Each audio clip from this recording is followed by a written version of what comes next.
Hey guys, welcome back to my channel, the Hinton family, and today we are visiting the Marco Island Historical Museum. So follow me inside.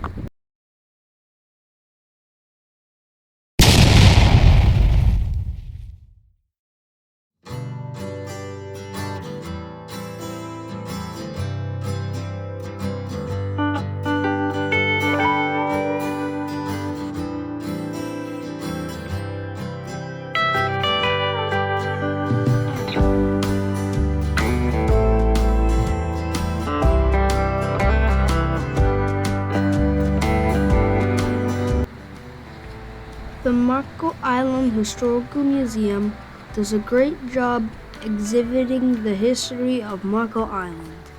The island is very small in territory, with just 24 square miles, but rich in history. As we move around the museum, we will be running a tour and speaking about the Marco Island history, the Colosal Indians, the pioneers, and the modern Marco Island. So follow me on this journey.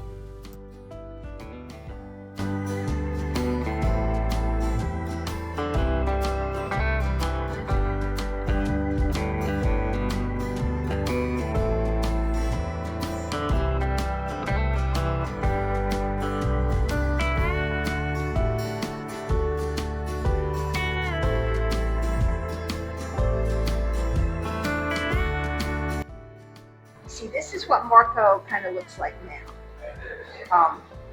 And once we get into the modern Marco part of the museum, you'll see how it's really changed a lot over the years.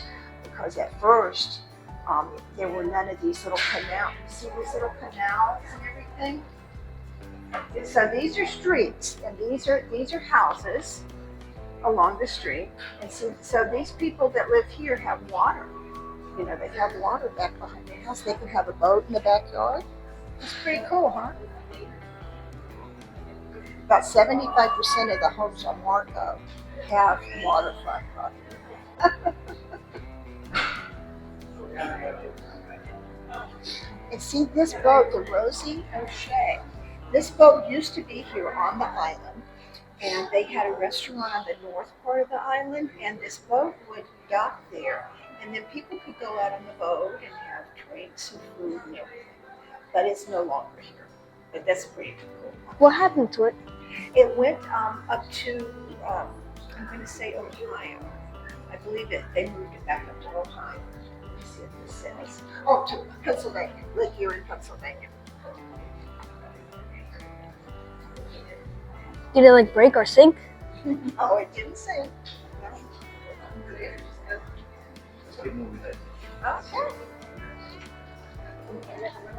Now, do you like golf? Do you like to golf? Yeah, a little bit. A little bit, okay. I play golf.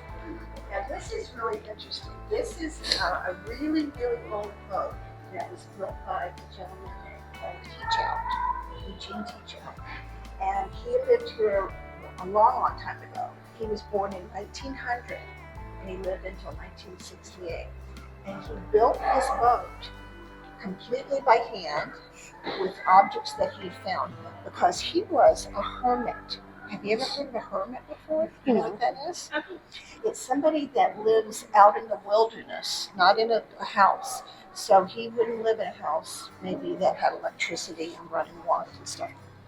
He lived out in nature by himself. And hermits really like to be solitary. They don't want a lot of people around them. So he lived out there for quite a long time, and he built this boat so that he could fish and so that he could travel around. And it has oars. You can see the oars, so he could row the boat. And it also had access to a mast, and he could put a sail on it so he could sail the boat too. That's pretty cool, huh? So this boat is really old. So this is what some of the Indians look like, and this is what some of the pioneers look like. So these people were here first, and then these people came later. And now when you go through here, This talks about the early beginnings of Marco Island. Long before people lived here, there were a lot of these animals that you see pictures of. There were mastodons and mammoths. But you know what? There were no dinosaurs here. We didn't have any dinosaurs in Florida because dinosaurs became extinct 65 million years ago. That's a long time ago. And Florida, the land of Florida, didn't come into existence until about 30 million years ago. So dinosaurs were already extinct when Florida was first formed.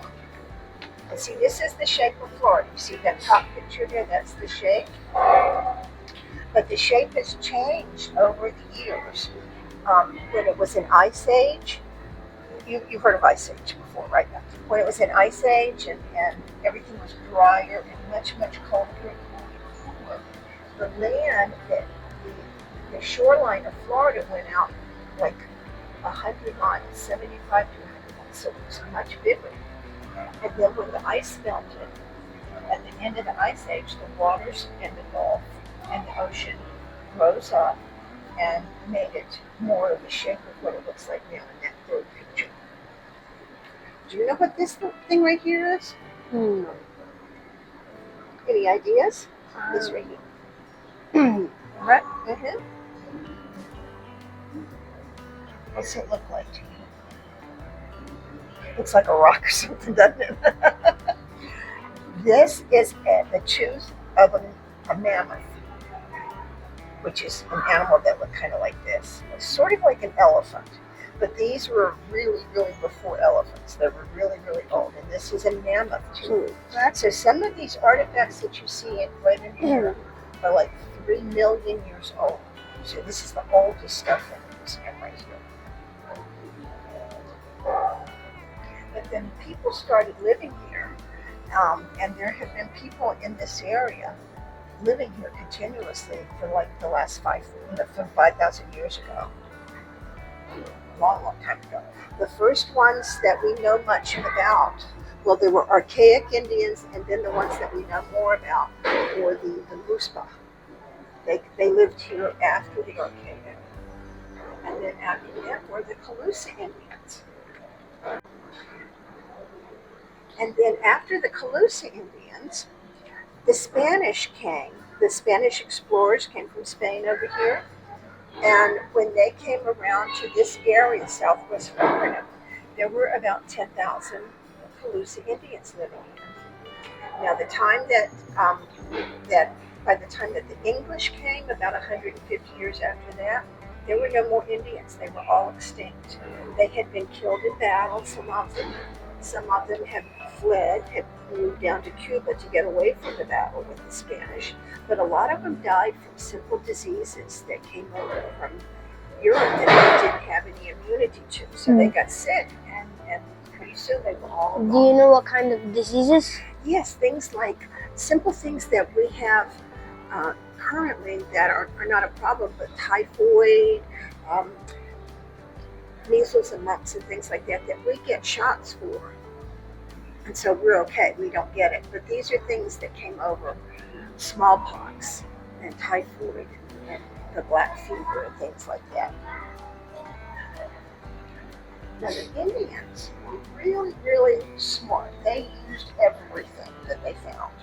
They used the shells, because there are a lot of shells, and they would make tools out of the shells. Over here you see some of the tools that they made. They could, like this big white shell right there with a hole in it, they could stick, you see what they did, they would drill a hole and then they would stick a stick in it, and that could be a hammer, or they could use something as a shovel to help dig. Some of these big shells could be used as a scooper, sort of like a bowl to scoop water out to drink from. Then on some of the Spanish galleons. And this was found in the waters in this area. The Spanish were explorers, and they came over all the way over from Spain. And originally when they came to Florida, they went to the East Coast, where St. Augustine is located, and they stayed there first. But then they came all the way down and wrapped all the way around Florida to the southwest coast, where we are now. They got here about 1521. And they fought a lot with the Indians because the Indians were considered to be kind of fierce people.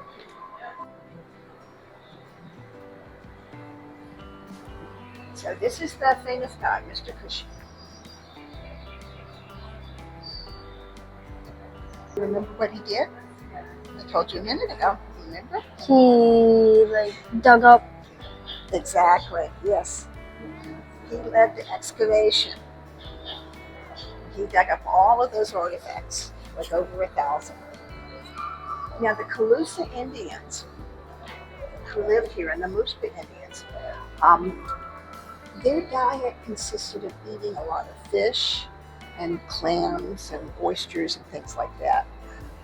They did not have to farm to get enough food to eat, right? So they were not agricultural.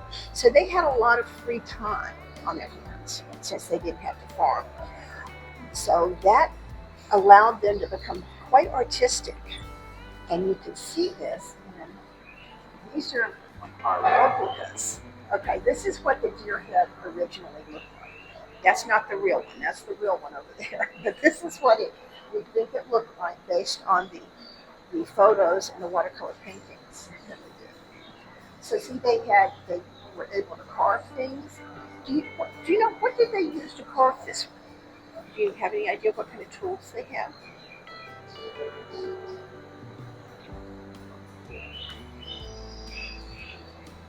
Do you think they had hammers and axes? No, they didn't. You're right. They used shark's teeth and shells that they would sharpen the edge of the shell, and then they could scrape things with it. Yeah. So to be able to do all of these carvings, these masks, these are some of the masks that were found, and this and everything. And they were pretty smart to use what they had, shark's teeth and shells. I have a question. Do you think you know what they would use these for? We believe that they used them in the religious ceremonies. When they would go, they didn't have a church like people have today, but they would be outdoors, but they worshiped gods and things. So they would wear masks on their face and parade around and dance and everything. Right. This is a good example. This is an example of a mask. This is an example. And a lot of times they would have a mask and they would have a head of an animal to match it. So they use this in their religious ceremonies. Okay. And what is this over here? Now we're going into sort of a replica of a Musa or Calusa village. This gives you an idea of what their life was like. See, this would be, he's dressed with his mask and his feathers and his headdress and everything.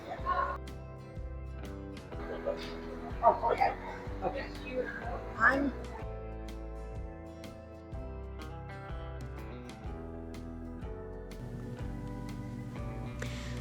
The Marco Island native people were called the Colosal Indians, which means Indian people or Indian community.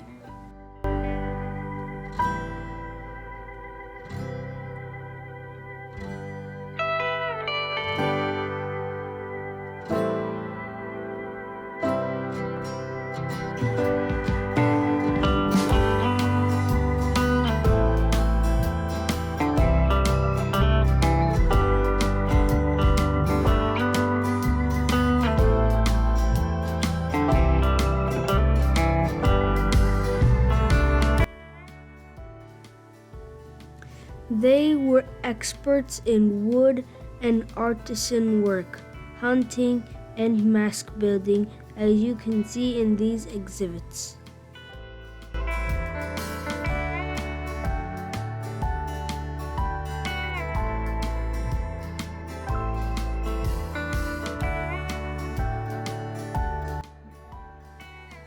The museum does an amazing job describing how they look like and what they used to do on a regular basis.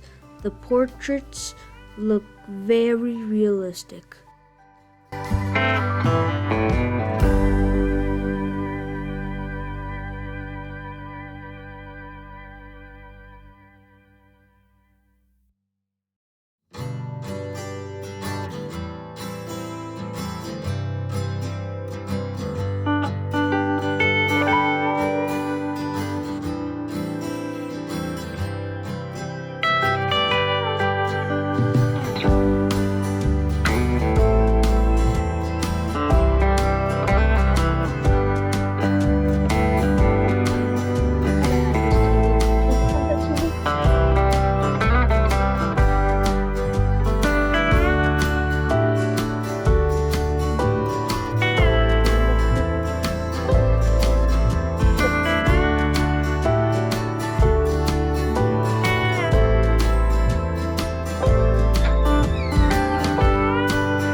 Additionally, they were great at fishing and building weapons and other items with seashells.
The pioneer year dates from 1870 when William Thomas founded the village of Marco Island.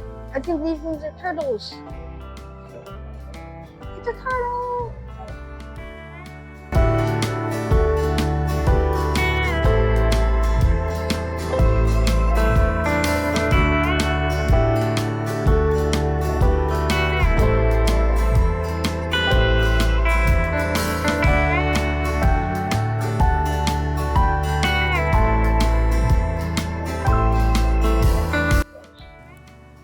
It was not until the 1960s that the island was developed as a tourist destination.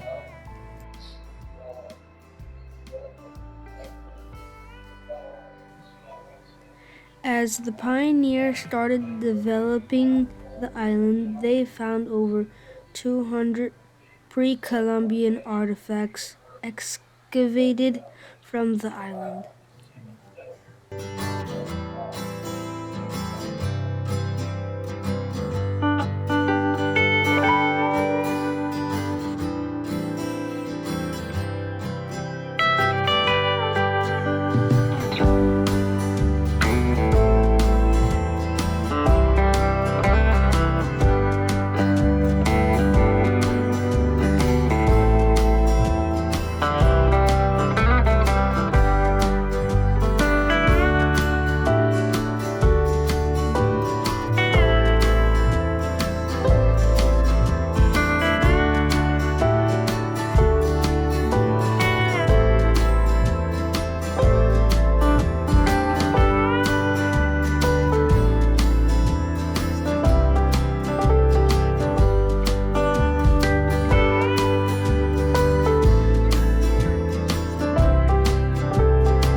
The modern Marco Island began in 1962 with the construction of tourist and retirement destinations, particularly development of the bridge connecting the island with Naples. This was all in 1965. That was in 1969. Maybe that was like a flood or something. I don't know. And this is how I think Marco Island was. This is how the new Marco Island was in 1976.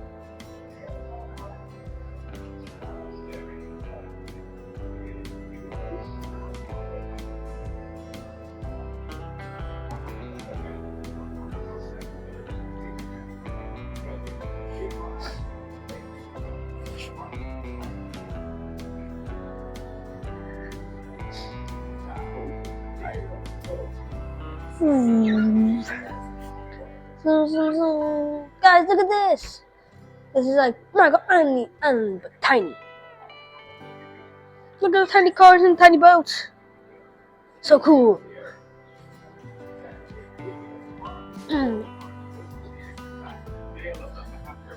Look at this TV, guys. It's black and white. This is how the TVs used to be in the 1900s.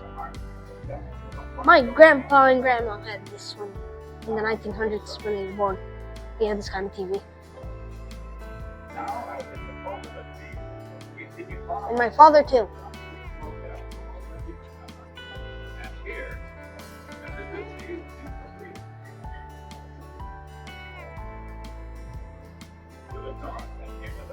And look at the telephone.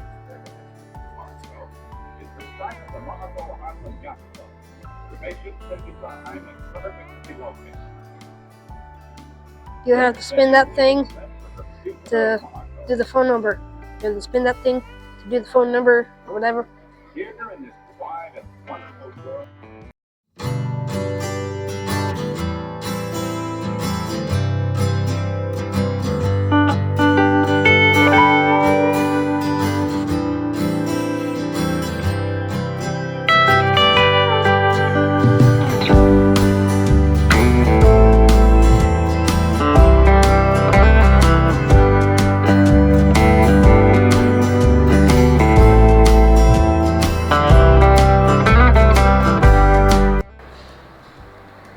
So that's all the time I have for today, guys. I hope you liked this video about the Marco Island Historical Museum. I hope you learned a lot about the 1900s and the 1800s. So I will see you on our next video. Bye!